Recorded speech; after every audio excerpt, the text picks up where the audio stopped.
এই ভিডিওটি একবার দেখুন।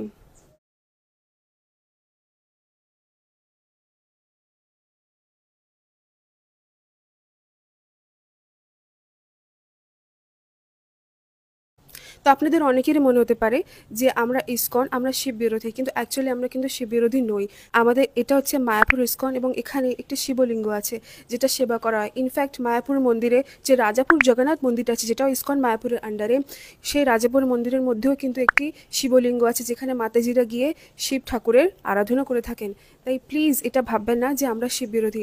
ভগবান মহেশ্বর আমাদের কাছে শুধুমাত্র ভগবানই নন, আমাদের কাছে উনি একজন পরম বৈষ্ণব। কারণ আমাদের ভাগবতমে লেখা আছে বৈষ্ণবানাম যথা শম্ভু, সমস্ত বৈষ্ণবদের মধ্যে যিনি শ্রেষ্ঠ তিনি হচ্ছে মহেশ্বর। তো দয়া করে কমেন্টে কোনো হেট কমেন্ট করবেন না।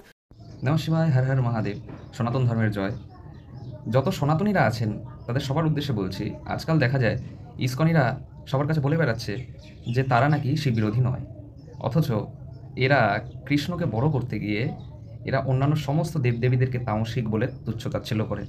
এরা দাস দাসী তত্ত্ব মানুষের সামনে প্রচার করে যে কৃষ্ণ একেলা পরমেশ্বর আর বাদবাকি অন্যান্য সব দেবী হচ্ছে দাস দাসী। এখন আমাদের সনাতন ধর্ম এত উদার যে বলছে যে এক ঈশ্বরেরই বিভিন্ন স্বরূপ হচ্ছেন সমস্ত দেবদেবী, কিন্তু ইসকন আজ থেকে 50 বছর আগে গজিয়ে উঠে তারা নতুন করে মানুষকে শেখাচ্ছে যে একমাত্র কৃষ্ণই হচ্ছে পরমেশ্বর আর বাদবাকি সবাই হচ্ছে দাসদাসী। এমনকি এই ইসকনের প্রতিষ্ঠাতা প্রভুপাদ তার বইয়ের মধ্যে লিখেছেন যে ব্রহ্মা, শিব সহ অন্যান্য অধীন দেবতাদেরকে কখনোই কোনো কৃষ্ণ ভক্ত পূজা করেন না। এখন ভাবুন, ইসকনের প্রতিষ্ঠাতা নিজেই এই কথা বলছে, তাহলে ভাবুন যারা বলে বেড়াচ্ছে যে ইসকন নাকি শিব বিরোধী নয়, তাহলে তাদের কথা ইসকনের মান্যতা হিসেবে গ্রহণযোগ্য হবে নাকি প্রভুপাদের কথা ইসকনের মান্যতা হিসেবে গ্রহণযোগ্য হবে? আপনারা দেখতে পাবেন ইসকনের যত প্রচারকেরা আছেন তারা একটি কথাকে খুব বেশি বেশি করে বলেন, শিব ভক্তদেরকে দেখলে আরও বেশি করে বলেন, সেটা হচ্ছে বৈষ্ণবানাং যথাসম্ভব। এখন এই কথাটা বলার পেছনে উদ্দেশ্যটা কি? দেখুন, বৈষ্ণব কাকে বলে এটাকে বুঝতে হবে। যিনি বিষ্ণু ভক্ত, যিনি ভগবান শ্রী হরির ভক্ত, তাকে বলা হয় বৈষ্ণব। এখন মানুষের কাছে ইসকনিরা বারবার এই কারণেই বৈষ্ণবানাং যথাসম্ভব, অর্থাৎ শম্ভু হচ্ছে পরম বৈষ্ণব, এই কথাটা এই কারণেই বলতে চান যে শম্ভু হচ্ছেন, তাদের কথা অনুসারে শিব হচ্ছেন পরম বৈষ্ণব অর্থাৎ বিষ্ণু ভক্ত, সে ভগবান নয়, সে পরমেশ্বর নয়। আপনারা যদি ইসকনিদেরকে জিজ্ঞাসা করেন যে শিব এবং কৃষ্ণ উভয় কি এক, দেখবেন ইসকনিরা কোনোদিনও শিবকে পরমেশ্বর বলে মানবে না। তারা বিভিন্ন রকমভাবে ইনিয়ে বিনিয়ে তারা একটাই কথা বলবে, না তিনি তো পরম বৈষ্ণব। অথবা তারা একটি নতুন থিওরি, একটি সূত্র বের করেছে, সেটা হচ্ছে পরমেশ্বর শিবকে অপমান করবার আরও একটা সুন্দর কায়দা তাদের, সেটা হলো কৃষ্ণ হচ্ছে দুধ এবং শিব হচ্ছে দই, শম্ভু হচ্ছে দই। তো দুধ থেকে যেরকম দই হয়, দই থেকে দুধ হওয়া যায় না, তো সেরকম কৃষ্ণ থেকে শিব হতে পারে, শিব থেকে কৃষ্ণ হতে পারে না, সেই জন্য একমাত্র কৃষ্ণই শ্রেষ্ঠ। কিন্তু অথর্বশীর উপনিষদ অর্থাৎ সাক্ষাৎ বেদ, সেখানে বলা হয়েছে প্রভু পরমেশ্বর শিব হলেন সাক্ষাৎ দুধ স্বরূপ। ইসকনের প্রচারকেরা খুব সূক্ষ্মভাবে মানুষের মধ্যে এই বিশ্বাস ধরিয়ে দিতে চান যে শিব কোনোভাবেই পরমেশ্বর নয়, তিনি হচ্ছেন পরম বৈষ্ণব, অর্থাৎ ভগবান শ্রী হরির ভক্ত হচ্ছে শিব। সুতরাং ভক্ত তো ভগবান হতে পারে না তাদের কথা অনুসারে, তাই একমাত্র সনাতন ধর্মের পরমেশ্বর হচ্ছেন শ্রীহরি। তো এই যে নিজস্ব মন গড়া মতবাদকে তারা প্রচার করতে চায়, তার পরিকল্পনা হচ্ছে এই পরম বৈষ্ণব বলাটা। সাধারণ মানুষকে বোকা বানানোর খুব সুন্দর একটি পদ্ধতি হচ্ছে বৈষ্ণবানাং যথাসম্ভু এই শ্লোকটা। সাধারণ শিব ভক্তরা বুঝতেও পারে না যে ইসকনিরা কীভাবে তাদেরকে বোকা বানাচ্ছে।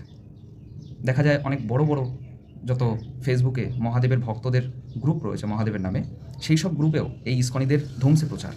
এবার দ্বিতীয় কথা হলো, যদি ইসকনিরা সত্যি সত্যি প্রভু শিবকে শ্রদ্ধা সহকারে পূজা করতেন, তাহলে শিবলিঙ্গে এই যে তিলকটা তারা লাগিয়ে পূজা করেন, এই তিলকটার শাস্ত্রীয় প্রমাণ কী?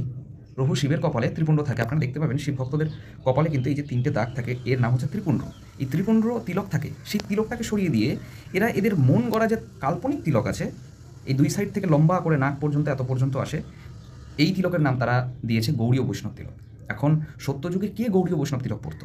গৌড়ীয় পরম্পরাটাই তো আজ থেকে 400-500 বছর আগে তৈরি হয়েছে, তাহলে সেই সময় কে এইরকম তিলক পড়তো? যদিও প্রকৃত বৈষ্ণব তিলক ত্রিশূল চিহ্ন, কূর্মপুরাণ যদি আপনারা পাঠ করেন সেখানে আপনারা দেখতে পাবেন। সুতরাং এই যে শিবলিঙ্গের কপালে এই অশাস্ত্রীয় তিলক দেওয়া হয়েছে, এখান থেকেই প্রমাণিত হয় যে এরা কত বড় শিব পূজক। এরা আসলেই নিজেদের মতবাদকে প্রচার করার জন্য মহাদেবের পূজাটা করছেন এবং সাধারণ মানুষকে বোকা বানাচ্ছেন। যারা শিবভক্ত তাদেরকে ইসকনি বানাবার জন্য তাদের মধ্যে এই ভুল ধারণা যে শিব পরম বৈষ্ণব এটাকে ধরিয়ে দেওয়ার জন্য তারা এই ধরনের কর্মকাণ্ডগুলো চালিয়ে যাচ্ছে। এদের প্রত্যেকটা এজেন্ট ইসকন এজেন্ট এই একই কাজ করে, আর সাধারণ মানুষ এটা বুঝতে পারে না। শিব যদি পরম বৈষ্ণব হন, তাহলে বৈষ্ণবদের সবথেকে প্রিয় সাত্ত্বিক পদ্মপুরাণের মধ্যে কেন বলা আছে যে প্রভু শিব নিজে সাক্ষাৎ বলছেন ভগবান গোবিন্দ শ্রীহরিকে যে হে গোবিন্দ, আমি কারোর জপ করি না, কারোর পূজা করি না, কারোর ধ্যান করি না, আমি শুধুমাত্র জগৎবাসীকে শিক্ষা দেবার জন্য আমি নিজের বানানো নিয়মে আমি আবদ্ধ হই। আবার এই একই কথা শিব মহাপুরাণে বলা আছে যে প্রভু পরমেশ্বর শিব কখনোই কারোর ভজনা করেন না। তার যত ভক্তেরা আছেন, অর্থাৎ যে সমস্ত দেবতারা তার ভক্ত, সেই দেবতাদের মাহাত্ম্যকে প্রচার করবার জন্য কখনো কখনো পরমেশ্বর শিব তাদের প্রশংসা করে থাকেন মাত্র। সুতরাং বিষ্ণুর যে মাহাত্ম্য প্রভু শিব পদ্মপুরাণ বা ভাগবত পুরাণে বলেছেন বা অন্যান্য পুরাণে বলেছেন, সেগুলো শুধুমাত্র বিষ্ণুকে ভক্তরূপে প্রশংসা করেছেন মাত্র তিনি, এবং তিনি তাকে বন্দনা করবার পদ্ধতি দেখিয়েছেন মাত্র। কিন্তু কেউ যদি প্রভু শিবের এই বন্দনা করার শিক্ষাকে মনে করে নেয় যে তিনি হরির ভক্ত, তাহলে এটা মূর্খামি হবে। আর ইসকনিরা এই কাজটি করে চলেছে। যদিও আমি প্রত্যেক ইসকনিকে বলতে চাই, যারা যারা এই ভিডিওটি দেখছেন, যদি আপনার মনে হয় যে আপনি এই বিষয়ে কোনো রকম আমার সাথে আলোচনা করবেন বা ডিবেট করবেন, তাহলে অবশ্যই আপনাদেরকে সুস্বাগতম। আমার সাথে চলে আসুন, আপনাদের সাথে শাস্ত্রীয়ভাবে ডিবেট হবে। অথবা আপনারা যদি মনে করেন যে কোনোভাবেই আপনারা কোনো নিরপেক্ষ প্ল্যাটফর্মে দাঁড়িয়ে ডিবেট করবেন এই বিষয়ে, তাহলে অবশ্যই আপনাদেরকে সুস্বাগতম। আমি সর্বদাই সত্যের কথা বলি, সনাতন ধর্মের শাস্ত্রের কথা বলি। কে বিশ্বে কতটা কী প্রচার করছে এটা বড় কথা নয়, বড় কথা এটা কে সত্য প্রচার করছে। সারা বিশ্বে খ্রিস্টান, ইসলাম এগুলিও প্রচুর পরিমাণে ছড়িয়ে রয়েছে, কিন্তু তার মানে এই নয় যে সনাতনীদের কাছে সনাতন ধর্মের থেকে অন্য কোনো কিছু বড়। তাই এ সমস্ত অজুহাত দিয়ে কেউ সত্যকে এড়িয়ে যাবেন না। সনাতন ধর্মের সাক্ষাৎ মূর্ত প্রতীক হচ্ছে নন্দী মহারাজ, যিনি পরমেশ্বর শিবের বাহন। তাই পরমেশ্বর শিবকে অপমান করে, পরমেশ্বর শিবকে পরম বৈষ্ণব বলে অপমান করে কোনোভাবেই কেউ শিব পূজক বা সনাতনী হতে পারে না। সকলের উদ্দেশ্যে আমার একটি নিবেদন, আপনারা সকলে এই ভিডিওটিকে বেশি করে শেয়ার করুন, কারণ আজ পর্যন্ত শৈবদের পক্ষ থেকে কেউ ইসকনিদের এই মিথ্যাচারের বিরোধিতা করেনি, প্রতিবাদ করেনি। কারণ বেশিরভাগ মানুষই আজকে কলিযুগের কারণে শিব বিমুখ হয়ে আছে। অনেকে শিবভক্ত থাকতেই পারেন, কিন্তু তারা এটা বুঝতে পারছেন না যে তাদের আশেপাশে চলছেটা কি, তাদেরকে নিয়ে কত বড় ষড়যন্ত্র চলছে। বেশিরভাগ শিবভক্তেরা তারা এখনও শিব জ্ঞান, শিবের শাস্ত্র, শৈব শাস্ত্র সম্পর্কেই অবগত নয়। ফলে তাদেরকে বোকা বানিয়ে, তাদেরকে কনভার্ট করে নিজেদের দলে টানার এই অপপ্রয়াস করে চলেছে ইসকন। তাই প্রকৃত শিবভক্তরা যদি জেগে যায়, সমস্ত শিবভক্তরা যদি জেগে যায়, তারা যদি জানতে পারে যে প্রভু পরমেশ্বর শিবকে অপমান করবার জন্য কত বড় বড় ষড়যন্ত্র চলছে, তাহলে কিন্তু ইসকনিদের এই মিথ্যাচার বেশি দিন টিকবে না পৃথিবীতে। যখন এই ইসকন ছিল না, যখন গৌড়ীয় বৈষ্ণব পরম্পরা ছিল না, তার বহু আগে থেকে আমাদের সনাতন ধর্মের সবথেকে প্রাচীন পরম্পরা মহাপাশুপত শৈব পরম্পরা বিদ্যমান ছিল, যার উল্লেখ শিব মহাপুরাণে আছে, যার উল্লেখ মহাভারতে আছে। যে মহাপাশুপত পরম্পরার উল্লেখ সাক্ষাৎ বেদ শাস্ত্রে রয়েছে, কালাগ্নি রুদ্র উপনিষদে রয়েছে, অথর্বশীর উপনিষদে রয়েছে, ভস্য জাবাল উপনিষদে রয়েছে। সুতরাং এই ভস্য ধারণ, ত্রিপুণ্ড ধারণ সম্পূর্ণভাবে বৈদিক, এবং ইহাই সবথেকে প্রাচীন।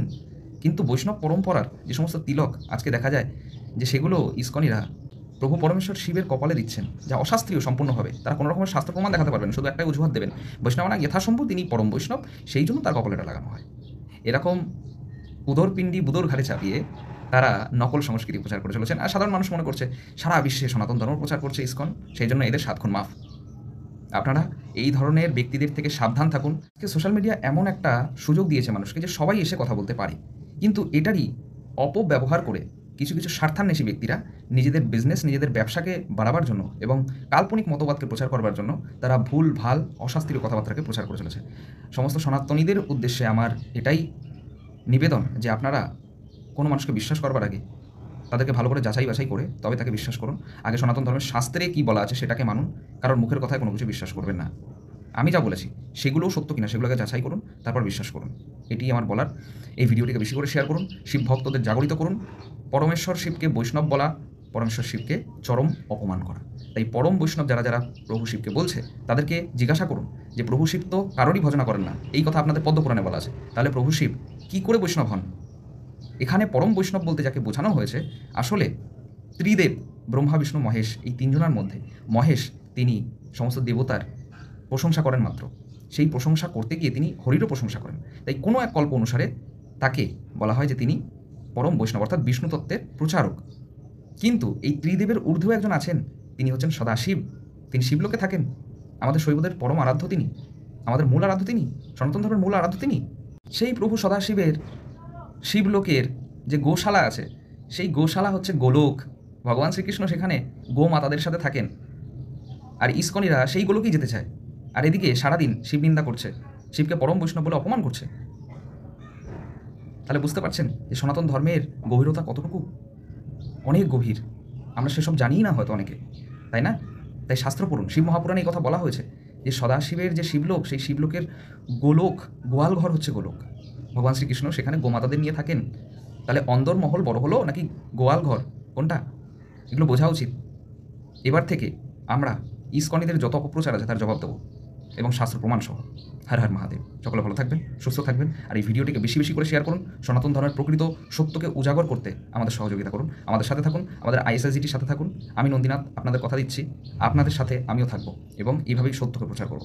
শিবময় শুভেচ্ছা জানাই সকলকে। শৈব সনাতন ধর্ম সদা বিজয়তে। হর হর মহাদেব।